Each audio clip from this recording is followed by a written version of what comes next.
Magigets nyo to kung papanoorin nyo yung vlog ko yung una. Makaka-relate dito yung mga solid kapus na simula noon. Magigets nyo to. Ikikento ko na lang sa inyo sa daan. Dito na tayo sa toll gate ng Baguio to Butok Road. Walang kasama, no problem. May timer naman eh.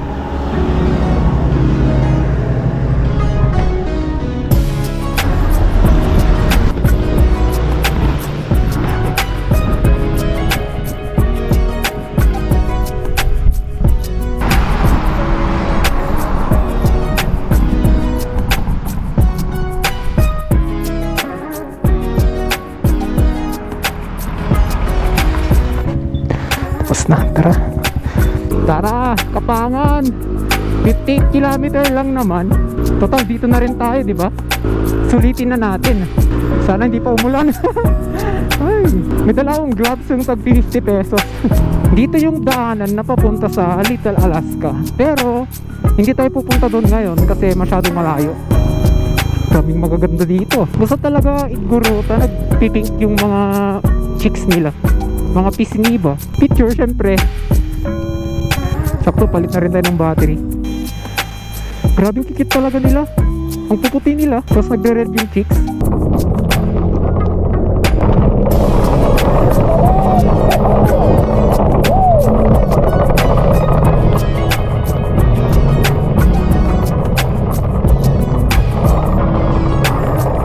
Uy, I love Kapangan. Siyempre, magpipicture tayo dito.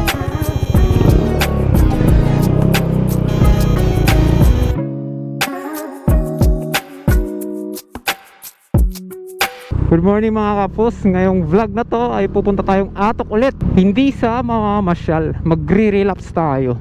Magigets nyo to kung papanoorin nyo yung vlog ko yung una. Makaka-relate dito yung mga solid kapus na simula nun. Magigets nyo to. Ikikento ko na lang sa inyo sa daan. Pero magbibideo na lang ako kung doon na tayo sa Irisan or sa La Trinidad. Andun na tayo ng 3, 2, 1. At dito na tayo sa Irisan. Parang uulan pa. My God. Tuloy pa ba tayo? Hindi na. Pero medyo late na tong rides natin eh. Yung gusto ko sana is kaninang 6 AM. Pero yung problema is di ako nagising. Likewise, my God. Ba't kasi ang hirap magising sa umaga? Pero okay lang, total, andito na rin tayo. Tutuloy na rin natin to. So shortcut na lang tayo dito. Magle-left turn tayo.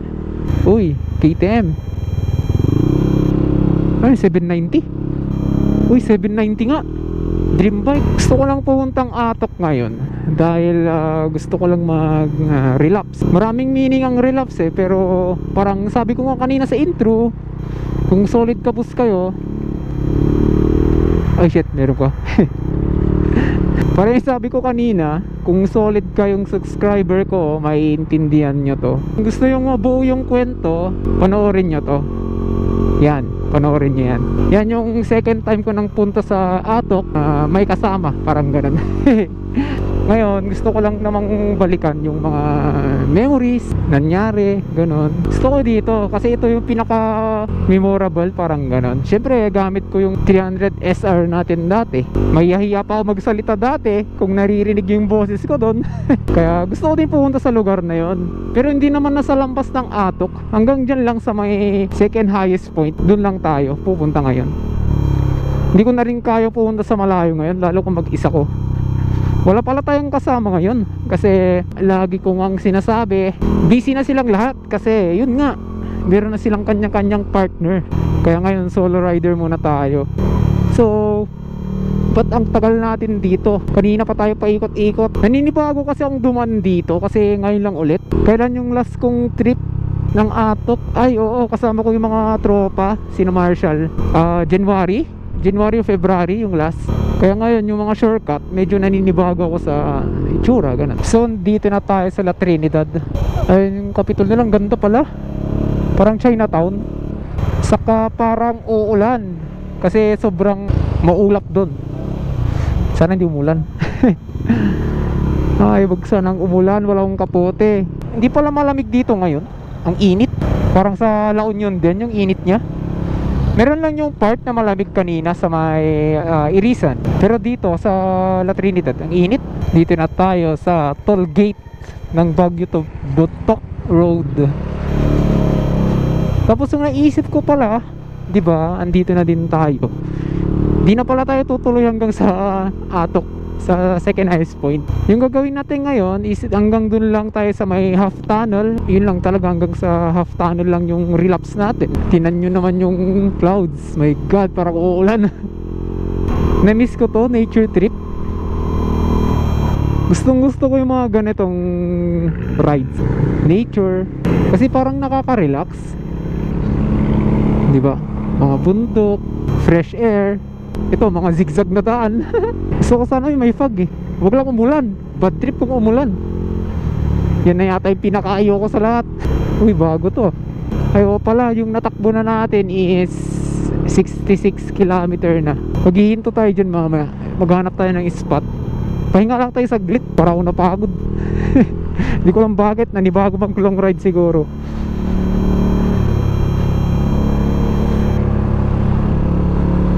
Ayun, medyo malamig na talaga dito. Tumakatagos na sa jacket ko.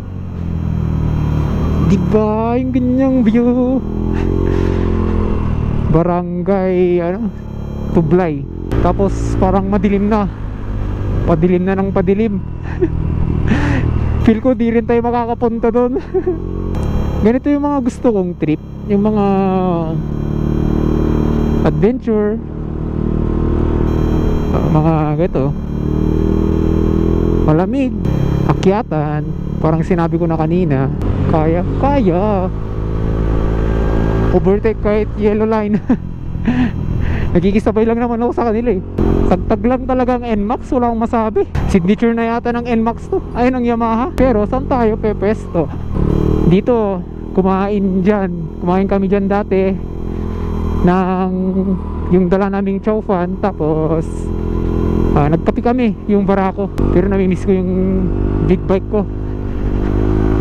Swap ko na yata to. Gusto ko maiba, naked naman. Kahit yung Duke 390 lang, yung version 2, okay na yun sa akin. And still full tank pa rin. Shit, sayad. Sasayad yung center stand natin. My God, dito sana tayo magme-merienda. Mamaya balik tayo dyan. Harap muna tayo ng pagme-meriendahan natin. Dapat kasi kumuha na tayo kanina.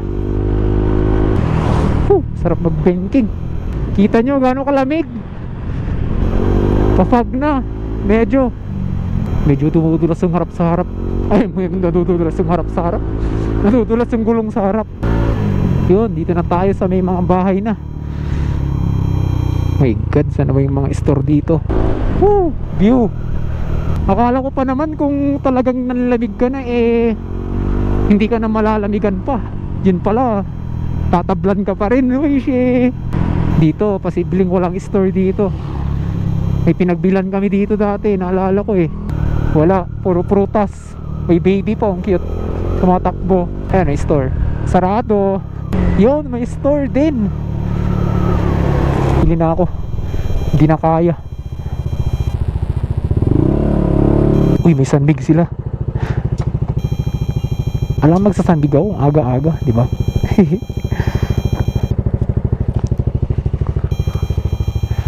Ate, may soft drinks po kayo? Ay, doon pala. Cobra, ate. Isa, 45. Kailangan natin magpalit ng eyeglass kasi hindi na mainit. Malamig na ba? Tapos, sana yung pin-in-charge natin kanina. Hindi na tayo nag-gloves kasi malamig nga Yun, maghanap na lang tayo ng spot. Spot na pag-memerendahan, syempre. Walang kasama, no problem. May timer naman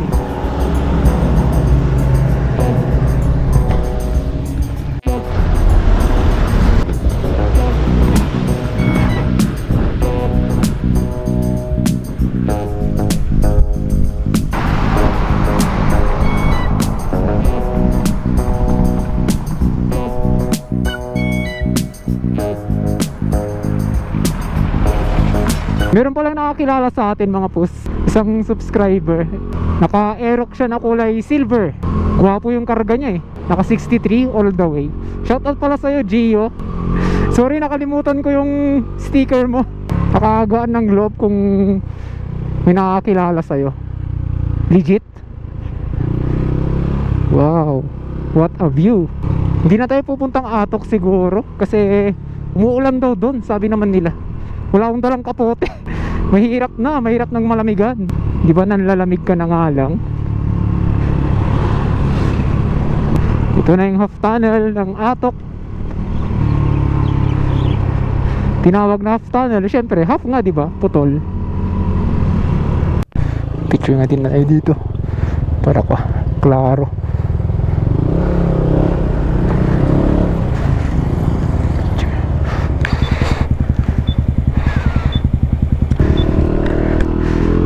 Tara, Kapangan.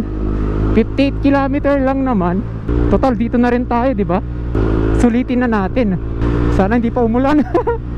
Ay, may dala akong gloves yung tag 50 pesos. Yung may butas sa kamay, ay sa daliri. Siyempre para madama natin yung lamig. Galing na tayong Atok, di ba? Tapos makikita nyo tong toll gate. Tapos saan tayo pupunta dito? Ayun, magpapa-right tayo. Dito, pa-right tayo dyan. Pero yun, bago tayo magpapa-right dyan, kunin muna natin yung intercom para may navigation tayo. Kasi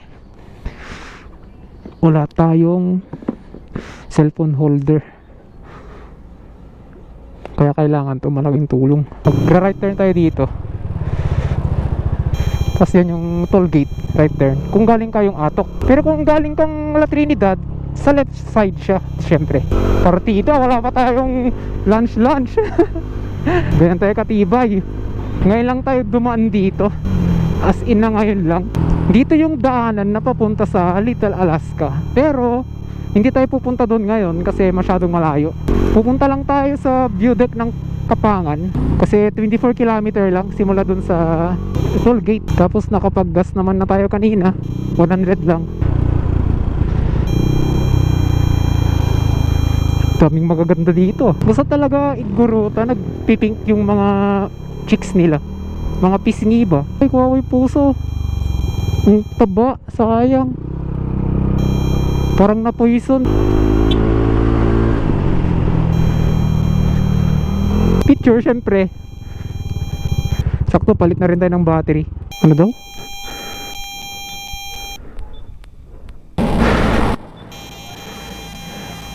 Grabing kikit talaga nila. Ang puputi nila. Tapos nagre-red yung chicks. Okay, dito muna. Pwede na yun. Wait pa tayo ng battery. Sorry mga pus, di ko na napakita yung view doon sa kanina. Yung view deck doon ng Tublay. Kasi nagmamadali na tayo. Yan, parang ganyan siguro yung view doon. Nagmamadali na tayo. Dapat maabutan natin yun bago umulan. Saka dapat nakababa na tayo bago umulan. Grabing tirik din, no? Parang dun sa Maliko, ganun yung akyatan niya dito, masikip din. Pero yung pinagkaiba, malamig dito. Pero malamig din daw dun, sabi naman nila. Siguro yung time na pagpunta namin is nagkataon na hindi malamig, mainit. Saka summer nun yung punta kami. Shit, parang ulan, ganyan, no? Ano to, gasolinahan? Oh, meron na naman.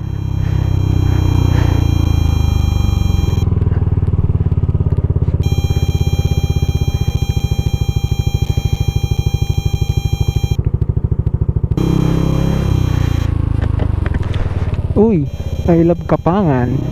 Siyempre, magpipicture tayo dito.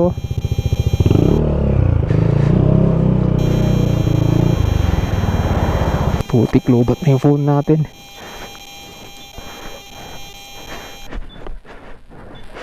Parang hindi kasya. Ayun, kasya. Okay na yan, tara. Diretso na doon. Update natin si mother. Nag-chat na. Yun, nag-send lang ng picture. Okay na yan, Christina.